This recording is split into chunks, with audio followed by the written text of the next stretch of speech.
தூத்துக்குடி மாவட்டம் ஏரல்ல ஒரு அற்புதமான ஒரு சுவாமிகள் இருக்கிறாங்க. ஏரல் சேர்மன் சாமி அப்படின்னு சொன்னா சின்ன குழந்தைக்கு கூட தெரியும். அந்த கோயிலுக்கு பார்த்தீங்கன்னா, ஆடி அமாவாசைக்கு மக்கள் வந்து கூட்டம் கூட்டமா வராங்க.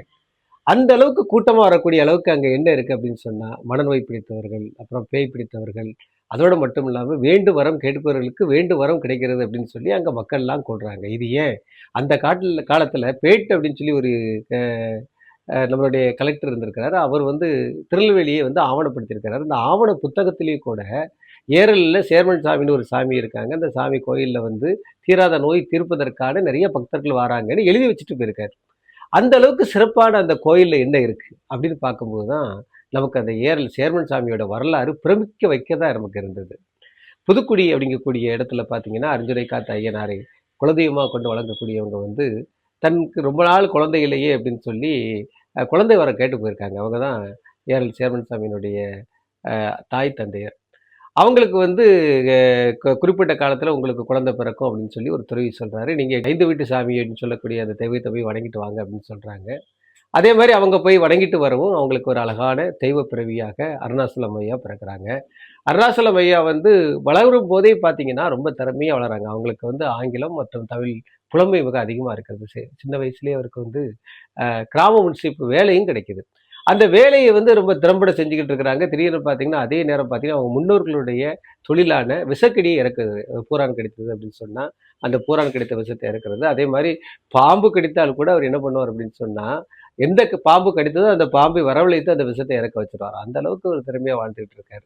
எதிர்பாராத விதமா ஆங்கிலேயர்கள் சொல்லக்கூடிய ஒரு வார்த்தைக்கு கட்டுப்பட்டு வாழ முடியாத காரணத்தினால கிராம முனிசிப் அந்த பதவியை வந்து அவர் வந்து வேண்டாம் அப்படின்னு சொல்லி உதறி தள்ளிட்டு அவர் என்ன பண்றாருன்னா மக்களுக்கு சேவை செஞ்சுட்டு இருக்கும்போது பார்த்தீங்கன்னா ஏரலுக்கு சேர்மனா அவர் வந்து நியமனம் பண்றாங்க. ஏரல் சேர்மனா இருக்கும்போது நிறைய மக்களுக்கு நல்லது செஞ்சுட்டு இருக்கிறாரு.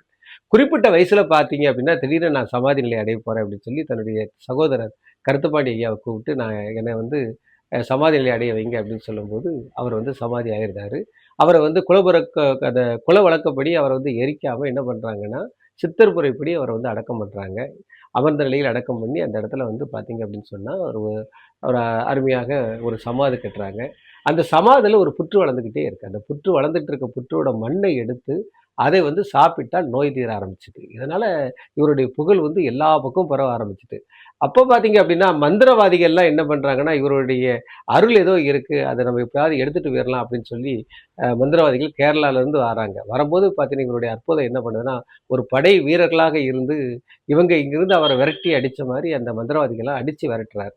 அந்த அளவுக்கு இன்றைக்கும் பார்த்தீங்கன்னா அந்த கோயிலுக்கு போனோம் அப்படின்னு சொன்னா நம்ம மேல பில்லி சூனியம் அந்த மாதிரி யாரும் வச்சிருந்தாலும் அது அகலுது. அதோட மட்டும் இல்லாம மனநோய் தீருது.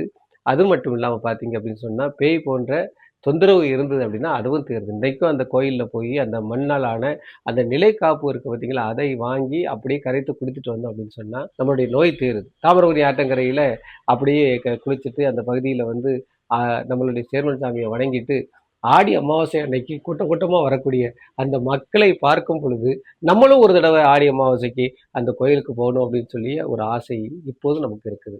இப்போதும் பார்த்தீங்கன்னா அதோட நிர்வாகி இருக்கக்கூடிய கருத்தப்பாண்டி ஐயா வந்து மிக சிறப்பாக செயல்பட்டு கோயிலுக்கு வரக்கூடிய பக்தர்களுக்கான அனைத்து உதவிகளும் செஞ்சுக்கிட்டு இருக்காங்க. நீங்களும் ஒரு இடம் வாய்ப்பு கிடைச்சது அப்படின்னு சொன்னா நம்மளுடைய ஏரலில் இருக்கக்கூடிய சேர்மன் அருணாசலசாமி அவர்களுடைய அந்த கோயிலுக்கு வாருங்க. எனக்கு தெரியாத விஷயங்கள் இந்த கோயிலை பத்தி உங்களுக்கு தெரிஞ்சிருந்தா அதையும் நீங்க கமெண்ட்ல சொல்லுங்க. முத்தாலங்குறிச்சி காமராசுவின் நெல்லை வரலாற்றுச் சுவடுகள்.